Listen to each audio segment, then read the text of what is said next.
Hi Sacewag viewers, நான் beauty therapist Vasundhara. இன்னைக்கு நம்ம என்ன பார்க்க போறோம் அப்படின்னா ஒரு ஹென்னாவை எப்படி நம்ம மிக்ஸ் பண்ணி தலைக்கு யூஸ் பண்றது அப்படின்றது தான். நிறைய பேர் இந்த கேள்வி நீங்க கேட்டிருந்தீங்க. அதனால இன்னைக்கு நம்ம அதை செய்ய போறோம். எப்படி செய்யறோம்ன்றதை பாருங்க. என்னென்ன தேவையா இருக்கும் அப்படின்றத நான் ஒவ்வொன்றா சொல்றேன். ஸோ முதல்ல ரொம்ப தேவையானது வந்து ஹென்னா. இது வந்து ஒரு 100 கிராம் எடுத்துக்கிறோன்னு வைங்களேன். ஒரு என்னோட லெங்த் ஆஃப் ஹேருக்கு வந்து 100 கிராம் தேவைப்படும். அதில் நம்ம என்னெல்லாம் ஆட் பண்ணால் அது இன்னும் ரொம்ப நல்லா இருக்கும் அப்படின்னா முதல்ல பார்க்கக்கூடியது ஹைபிஸ்கஸ் பவுடர், செம்பருத்தி. அது வந்து இலையாக இருக்கலாம், இல்லைன்னா பூவாக இருக்கலாம், ஏதாவது ஒன்று. இந்த பவுடர் நீங்கள் அதில் ஆட் பண்ணிங்கன்னா நல்ல ரெட் கலரை கொடுக்கும். அடுத்ததான் நம்மளுடைய ஹேருக்கு ரொம்ப நல்லது ஆம்லா பவுடர், நெல்லிக்காயோடைய பவுடர். நல்லா காய வச்சு அதை பவுடர் பண்ணி வச்சுருப்பாங்க. இது எல்லாமே வந்து நார்மலாக நாட்டு மருந்து கடைகளில் கிடைக்கும். அதனால் நீங்கள் கவலைப்பட வேண்டாம். இந்த ஆம்லா பவுடர் வந்து நம்மளுடைய ஹேருக்கு ஒரு நல்ல கண்டிஷ்னர். அது மட்டும் இல்லாமல் நம்மளுடைய ஹேரை டார்க்கன் பண்ணக்கூடியது. அடுத்தது வந்து பிரிங்கராஜ், கரிசலாங்கண்ணி அப்படின்னு சொல்கிறது. இது வந்து நம்மளுடைய ஹேருக்கு ஒரு நல்ல கண்டிஷ்னர். ஹேர் வந்து வெளுக்காமல், மேலும் நம்மளுடைய ஹேரில் க்ரே ஹேர்ஸ் வராமல் தடுக்கிறதுக்கு இது ரொம்ப நல்லது. அடுத்தது வில்வத்தோடைய எக்ஸ்ட்ராக்ட். இது வந்து பொடுகு பிரச்சனை உள்ளவங்களுக்கு, தலையில் சின்ன கட்டிகள்லாம் வந்தால் அதுக்கு. அது மட்டும் இல்லாமல் ஹேரை டார்க்கன் பண்ணக்கூடியது, ரொம்ப ரொம்ப நல்லது ஹேருக்கு. அண்ட் ஒரு சோப்பி நேச்சர் கொண்டது. எப்படி ஹைபிஸ்கஸ் வந்து ஒரு குழகுழப்பாக இருக்கும், ஷாம்பு மாதிரி இருக்குமோ, அதே மாதிரி தான் இந்த வில்வமும். அடுத்தது வந்து லெமன் பீல் எக்ஸ்ட்ராக்ட். இது கிடைக்கலன்னா லெமன் ஜூஸ் கூட நம்ம ஆட் பண்ணிக்கலாம். லெமன் பீல் வந்து நம்மளுடைய லெமனுடைய அவுட்டர் ஸ்கின் இருக்கு இல்லையா, ரிண்டு, அந்த ரிண்டு வந்து நல்லா காய வச்சு பொடி பண்ணது. அது தவிர இப்போ நான் வந்து லெமன் ஜூஸ் கொஞ்சம் எடுத்திருக்கேன். ஸோ லெமன் ஜூஸோ இந்த ஹென்னாவோட கலக்கும்போது தான் அந்த பிரைட்னஸை அது கொடுக்கும். அதே மாதிரி தயிர், இது ரொம்ப நல்லது. ஏன்னா இந்த ஒரு காம்பினேஷனில் கொடுக்கும்போது தான் ஹேர் ட்ரை ஆகாமல் இருக்கும். அதோடு கூட நம்ம வந்து இப்போ நான் வந்து மொரிங்கா ஆயில் எடுத்திருக்கேன். நீங்கள் எனி ஆயில் எடுத்துக்கலாம். ஆலிவ் ஆயில் எடுத்துக்கலாம், இல்லைனா ஜிஞ்சலி ஆயில் எடுத்துக்கலாம், அதாவது நல்லெண்ணெய் எடுத்துக்கலாம். ஏதாவது ஒரு கேரியர் ஆயிலை நீங்கள் எடுத்துக்கலாம். இன்னும் அதோடைய இதை நல்ல ஒரு பெட்டர் பண்ணுறதுக்கு யூகாலிப்டஸ் ஆயில். இது வந்து நல்ல ஒரு கோல்டு வந்தால் கூட இது தடுத்துரும். அண்ட் ஸ்கேல்பில் இருக்கிற பொடுகு இதை போக்கிடும். ஸோ இதுவும் வந்து ஒரு கிருமி நாசினி, அதனால ரொம்ப ரொம்ப நல்லது. ஸோ இதெல்லாம் ஆட் பண்ணால் யூ கேன் இமேஜின் அந்த ஒரு கன்காக்ஷன் எப்படி இருக்கும் அப்படின்னு. ரொம்ப ரொம்ப நல்லா இருக்கும். நார்மலாக எல்லாருமே யூஸ் பண்ணிக்கலாம். ஆனால் வெள்ளை முடி உள்ளவங்க இதை யூஸ் பண்ணும்போது அந்த வெள்ளை முடி நல்ல டார்க்காக கவர் ஆகும். ஸோ அது வந்து ஒரு டை போட வேண்டாம் அப்படின்னு நினைக்கிறவங்களுக்கு இது ரொம்ப நல்ல ஒரு ஆப்ஷன். எப்படி மிக்ஸ் பண்ணுறோன்றதை பாருங்கள். முதல் இன்க்ரீடியண்ட் ஹென்னா, மருதாணி பவுடர். நான் வந்து ஒரு 100 கிராம் அளவு எடுத்திருக்கேன்.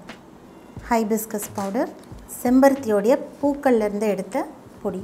இது வந்து ஆம்லா பவுடர். அடுத்தது கரிசலாங்கண்ணி பவுடர், வில்வம் பவுடர், லெமன் பீல் பவுடர், ஒரு 2 teaspoon lemon juice, 2 table spoon அளவு தயிர், முருங்கை இலை ஒரு முருங்கை சீட் ஆயில், இது வந்து 1 டீஸ்பூன் ஃபுல்லாக, யூகாலிப்டஸ் ஆயில் ஒரு 4-5 சொட்டு தான். ஸோ இப்போ இது எல்லாத்தையும் நம்ம நல்லா மிக்ஸ் பண்ணிக்கலாம். இதில் ஏதாவது 1-2 இல்லைன்னா பரவாயில்ல.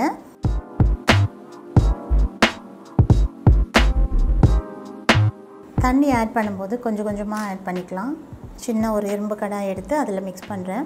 ஏன்னா இந்த இரும்பு கடாயில் மிக்ஸ் பண்ணிவிட்டு ஓவர் நைட் இதை சோக் பண்ணால் தான் நமக்கு நல்ல கலர் வரும்.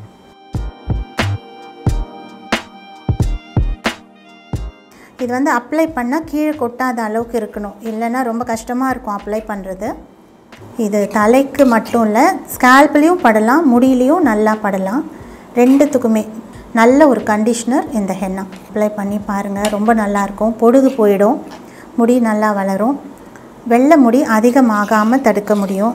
ஆனால் வந்த க்ரே ஹேரை ஒன்றும் பண்ண முடியாது, அதை கலர் தான் பண்ணும் இது. இப்போ இந்த ஹென்னா பாருங்கள், ஒரு 10 hours ஊற வச்ச ஹென்னா இது. முதல்ல நம்ம மிக்ஸ் பண்ணும்போது ரொம்ப க்ரீனாக இருந்தது. இப்போ நீங்கள் பார்க்கும்போது ஒரு ப்ரௌனிஷ் க்ரீன் அந்த மாதிரி மாறி இருக்குது. ஃபஸ்ட்டு ஆயில் எடுத்து நல்லா ஃபுல் தலையிலையும் அப்ளை பண்ணிக்கோங்க.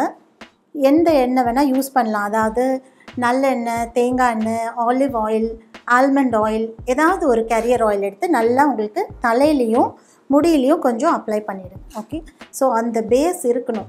அந்த ஆயில் பேஸில் அப்ளை பண்ணும்போது ரொம்ப நல்லாயிருக்கும், எந்த டேமேஜும் ஆகாது, அதாவது ரொம்ப ட்ரை ஆகாமல் இருக்கும். இதுலேருந்து கொஞ்சம் ஹென்னா எடுத்து கொஞ்சமாக இந்த இடத்துல அப்படியே யூஸ் பண்ணிவிட்டு தலைக்கும் நல்லா போடலாம், தலையிலையும் நல்லா போடலாம், முடியிலையும் நல்லா மேலேருந்து கீழே ஒரு க்ளவுஸ் போட்டுட்டு அதுக்கப்புறம் அப்ளை பண்ணுங்கள். ஒரு சின்னதாக இந்த மாதிரி ஒரு பேட் அப்படின்னு சொல்லுவோம், அந்த மாதிரி பண்ணிவிட்டு ஒரு கிளிப் வச்சுக்கலாம். ஃபஸ்ட்டு டைமுக்கு இந்த கிளிப், இப்போ எதுவும் நான் போடாதனால இந்த கிளிப் தேவையாக இருக்குது. ஹென்னா போட்டால் அது கூட தேவையில்லை. அடுத்த ஒரு செக்ஷன் எடுத்து நல்லா மேலேருந்து கீழே அப்ளை பண்ணி தலைக்கும் அப்ளை பண்ணிவிட்டு இதை சுற்றி நீங்கள் கொண்டு வாங்க. ஸோ மாறி மாறி இந்த பக்கம் இப்படி வரும்போது ஃபுல் தலையும் அதில் கவர் ஆகிடும். கண்டிஷ்னிங் அப்படின்னு சொல்கிறவங்க ஒரு 45 மினிட்ஸ் வச்சுட்டு கூட வாஷ் பண்ணிடலாம். ஏன்னா எந்த கலரும் அவங்களுக்கு தேவையில்லை. ஆனால் கலர் பண்ணணும், அந்த வெள்ளை முடியை கலர் பண்ணணும் அப்படின்னு நினைக்கிறவங்க 3-4 மணி நேரம் கூட வச்சுருப்பாங்க. ஏன்னா அவங்களுக்கு வந்து அந்த கம்ப்ளீட்டாக அந்த வெள்ளை முடி டார்க் ப்ரௌனாக மாறணும். வாஷ் பண்ணும்போது ரொம்ப மைல்டான ஷாம்பு வச்சு வாஷ் பண்ணிக்கோங்க. நல்ல குவாலிட்டி ஷாம்பு வச்சு வாஷ் பண்ணுங்கள். அண்ட் கண்டிஷ்னர் கண்டிப்பாக போடுறது அவசியமாக இருக்கும். இந்த இடத்துல மட்டும் கீழே உள்ள ஹேரில் மட்டும் கண்டிஷ்னர் அப்ளை பண்ணி 2-3 நிமிஷங்களுக்கு அப்புறம் திருப்பி வாஷ் ஆஃப் பண்ணிவிடுங்க, ரின்ஸ் பண்ணிவிடுங்க.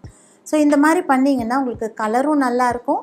கலர் உடனே போகாமே இருக்கும். ரொம்ப நிறைய ஷாம்பு போட்டு தேய்க்காதீங்க, குறைவாக ஷாம்பு எடுத்து யூஸ் பண்ணால் போதும். ஹென்னா மிக்சிங் நிறையா பேருக்கு ஒரு டவுட்டாகவே இருந்தது, கேட்டிருந்தீங்க. இன்றைக்கி நம்ம அதை எப்படி மிக்ஸ் பண்ணணும், எவ்வளோ நேரம் வச்சுருக்கலாம், எப்படி வாஷ் பண்ணணும், எல்லாமே டீட்டெயிலாக பார்த்துருக்கோம். யூஸ்ஃபுல்லாக இருந்திருக்கும் அப்படின்னு நினைக்கிறேன். இந்த மாதிரி ஏதாவது உங்களுக்கு டவுட்ஸ் இருந்தால் கண்டிப்பாக கமெண்ட் பாக்ஸில் போடுங்க. அடுத்தடுத்த வீடியோஸில் உங்களுக்கு நாங்கள் அதுக்கான தீர்வுகளை கொடுக்குறோம். இந்த மாதிரி இன்ட்ரெஸ்டிங் வீடியோஸ் பார்க்கணுன்னா சேஸ்வேக் யூடியூப் சேனலை விசிட் பண்ணி லைக் பண்ணுங்கள், ஷேர் பண்ணுங்கள், சப்ஸ்கிரைப் பண்ணுங்கள்.